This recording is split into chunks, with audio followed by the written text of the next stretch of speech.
Hello guys once again. तो आज हम नेटोपिया के एपिसोड नंबर 3 को एक्सप्लेन करने जा रहे हैं।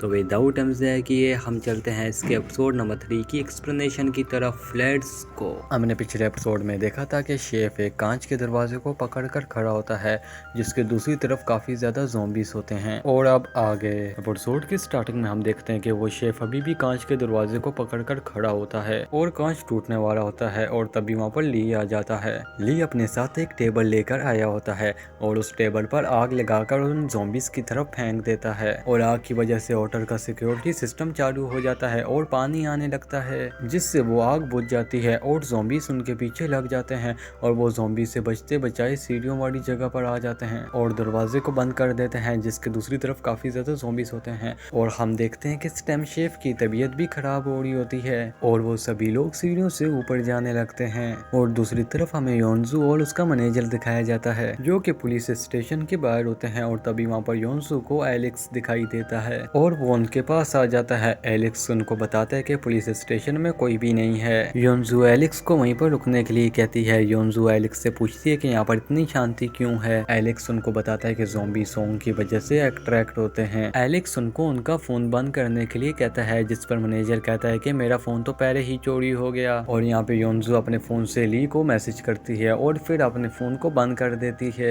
दूसरी तरफ यहाँ से सीन शिफ्ट होता है सोल्जर पर जो कि उसी बिल्डिंग की छत पर होते हैं। और वो लोग जैसे ही छत वाले गेट को खोलते हैं तो वो देखते हैं कि उनके सामने रायन और मिसेस सोंग आ जाते हैं। लाइन चिल्लाकर ली को बताता है कि ऊपर का गेट खुल चुका है। और इसके बाद हम देखते हैं कि ली उस शेफ को भी ऊपर लेकर आ चुका होता है और यहाँ पर ली अभी भी योंजू के बारे में ही सोच रहा होता है। और दूसरी तरफ हम योंजू को देखते हैं। योंजू को एलेक्स बता रहा होता है कि ये वायलिस फॉरेन कंट्री में भी फैल चुका है। और तभी वहाँ पर कुछ लोग आ जाते हैं जो कि हंटर्स होते हैं। तो योंजू कहते हैं कि शिकारी यहाँ पर क्या कर रहे हैं। तो एलेक्स बताता है कि शिकारियों की गन पुलिस स्टेशन में ही रखी होती है और अगर वो ऐसा ना करें तो उनको जेल भी हो सकती है और इसलिए अब वो यहाँ पर अपनी गन को लेने के लिए आए हैं। और इस टाइम पर पुलिस और सोल्जर के पास सभी के पास उनकी गन्स होंगी। सोल्जर का नाम सुनकर योंजू को ली की याद आने लगती है।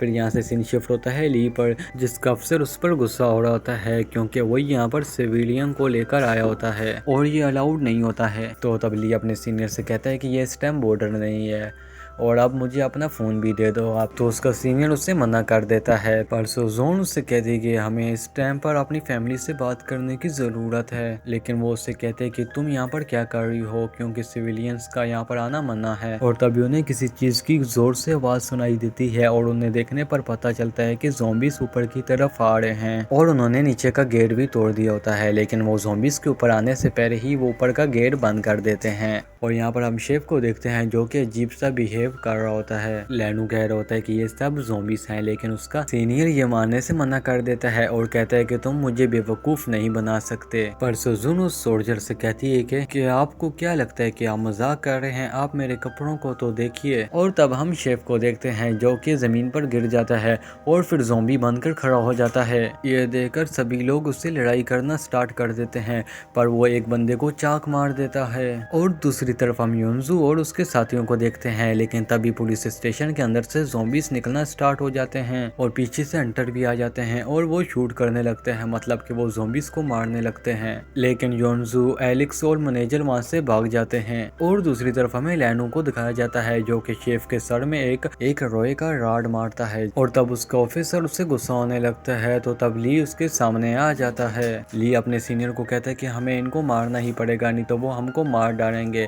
जिस पर उसका सीनियर कहता है कि तुम्हें इसकी सजा मिलेगी और ये बोलकर वो वहां से चला जाता है। और इसके बाद हम मिस शेजोन को देखते हैं जो कि उसी सोल्जर को ट्रीटमेंट दे रही होती है जिसको शेफ ने चाक मारा होता है लेकिन वो कुछ ज्यादा ही जख्मी होता है। और इसके बाद लाइनो और ली अपने सीनियर के सामने खड़े होते हैं। तो तब वो अपने सीनियर को कहता है कि इस वक्त कंडीशन काफी ज्यादा खराब है और हमें अपनी फैमिली से भी बात कर लेनी चाहिए। जिस पर वो सीनियर भी मान जाता है और कहता है कि हमें इनकी बात मान लेनी चाहिए और अपनी फैमिली से बात कर लेनी चाहिए। और अगले पर हम उन सभी सोल्जर को उनके रूम में देखते हैं जहाँ पर उन सभी सोल्जर को उनका फोन मिल चुका होता है। शजोन भी वहीं पर होती है और ये सोल्जर उसे अलग से ट्रीटमेंट दे रहा होता है। फिर हम ली को देखते हैं जो कि अपने फोन को ऑन करता है और उसके पास काफी ज्यादा योंजू के मैसेज और कॉल्स आए हुए होते हैं और जब ये आए थे तब ली का फोन बंद था। फिर हमें योंजू दिखाई जाती है जिसके साथ एलेक्स और मैनेजर होता है जो कि ज़ॉम्बीज़ से बचकर भाग रहे होते हैं। और तभी सामने इन्हें एक ज़ॉम्बी दिखता है, जिसे देखकर ये लोग जाकर शॉप में छुप जाते हैं।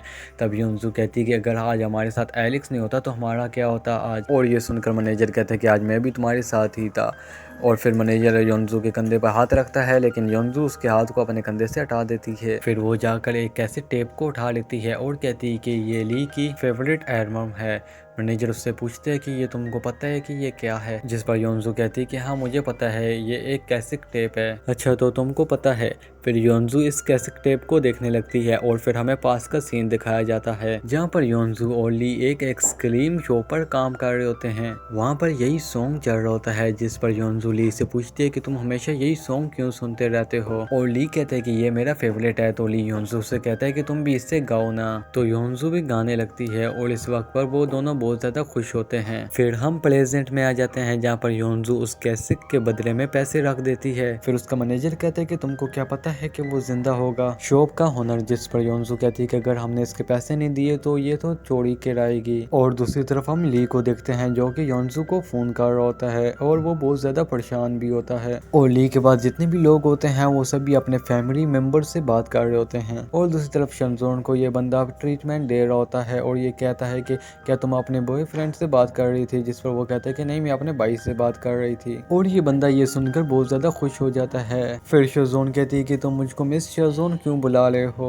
पर ये बंदा कहता है कि तो मैं तुम्हें क्या बुलाऊं। शनजोन कहती है कि तुम्हारी एज क्या है, जिस पर ये बंदा कहता है कि तुमको कितनी एज चाहिए। शनजोन कहती है कि अब मैं क्या ही बोलूं। और इसके बाद हमें ली को दिखाया जाता है, जो कि योंजू के मैसेज को पढ़कर रो रहा होता है। और तभी वही बंदा आकर ली को कहता है कि क्या तुम रो रहे थे, तुम्हारी आवाज से ऐसा लग रहा है। और वो उसे चुप कराने लगता है और कहता है कि क्या तुम्हारे मॉम और डैड से तुम्हारी बात हुई है, जिस पर ली कहता है कि वो यहाँ पर नहीं है, वो दूसरी कंट्री में है, अफ्रीका में। और ये बंदा कहता है कि क्या अमेरिका सेफ है। और फिर यहाँ से सीन शिफ्ट होता है योंजू की तरफ और ये सभी लोग कुछ खा रहे होते हैं। एलेक्स कहता है कि मैं वैसे हांगकांग में रहता हूँ, लेकिन यहाँ पर मैं एक होटल में रुका हूँ और वो वही होटल होता है जिसमें ली होता है। जिस पर योंजू कहती है कि मेरा बॉयफ्रेंड भी उसी होटल में रहता है, जो कि एक सोल्जर है और देश की सेवा कर रहा है। जिसमें मैनेजर बोलता है कि वो एक एयर डिफेंस यूनिट में है, जो कि उसी होटल के ऊपर है और मैं इसको उससे ही मिलवाने के लिए लेकर जा रहा था। और फिर एलेक्स अपना फोन निकालता है और कहता है कि क्या इनमें से कोई एक है। और वो कहती है कि हाँ यही मेरा बॉयफ्रेंड है। और ये सुनकर वो दोनों ही इस पर हंसने लगते हैं और कहते हैं कि क्या यही जोकर तुम्हारा बॉयफ्रेंड है। और फिर योंजू कहती है कि क्या सब कुछ ठीक हो जाएगा पहले जैसे। और इस टाइम वो बहुत ज्यादा सैड होती है। और फिर योंजू अपने फोन को ऑन करती है और देखती है कि उसके पास ली के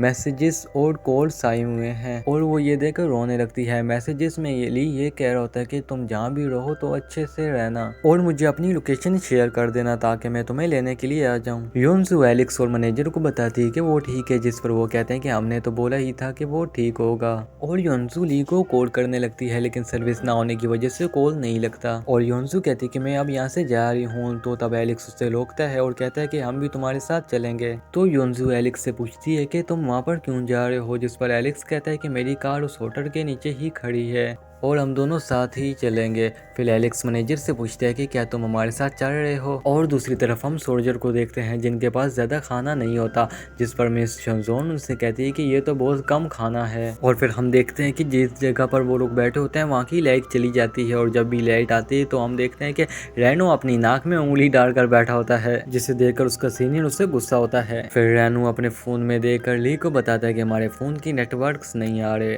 और फिर सभी सोल्जर खाना खाना स्टार्ट कर देते हैं। और फिर हम दूसरी तरफ योंजू एलेक्स और मैनेजर को देखते हैं और उनको चारों तरफ सिर्फ ज़ॉम्बी ही दिखाई दे रहे होते हैं, जो कि एक दूसरे को खा रहे होते हैं। और फिर वो सभी दूसरे रास्ते से जाने लगते हैं। और फिर हम देखते हैं कि बीच की सड़क पर योंजू गिर जाती है। और तब मैनेजर उससे कहता है कि ऐसी सीधी सड़क पर कौन गिरता है। और फिर मैनेजर उससे कहता है कि तुम्हारे तो शू लेस खुल चुके हैं। और वो थोड़ी इमोशनल हो जाती है। और फिर उसको कुछ याद आता है जब ली उसके शूज लेस को बांध रहा होता है और उससे बताता है कि शू लेस कैसे बांधते हैं। और तभी सीन शिफ्ट होता है सोल्जर की तरफ, जो कि अपना अपना खाना खा रहे होते हैं। और वहीं पर ली और उसके दोस्त बात कर रहे होते हैं कि वो सोल्जर ज़ॉम्बी क्यों नहीं बना, जबकि वो शेफ तो ज़ॉम्बी बन गया था। और तभी कोई जोर जोर से गेट को बजाने लगता है, जिस पर ये सभी लोग डर जाते हैं। और फिर इनका ऑफिसर उस गेट को जोर से लात मारता है और उसके पीछे वही सोल्जर होता है, जो कि पीछे जाकर गिरता है। और वो सोल्जर पूरी तरीके से ज़ॉम्बी बन गया था। और तभी एक सोल्जर उसे देखकर उसके पास चला जाता है और कहता है कि सोन वो तुम ठीक तो हो। शोजोन उस सोल्जर सोल्जर को रोकती है, लेकिन वो सोल्जर बाहर चला जाता है और तभी वो ज़ॉम्बी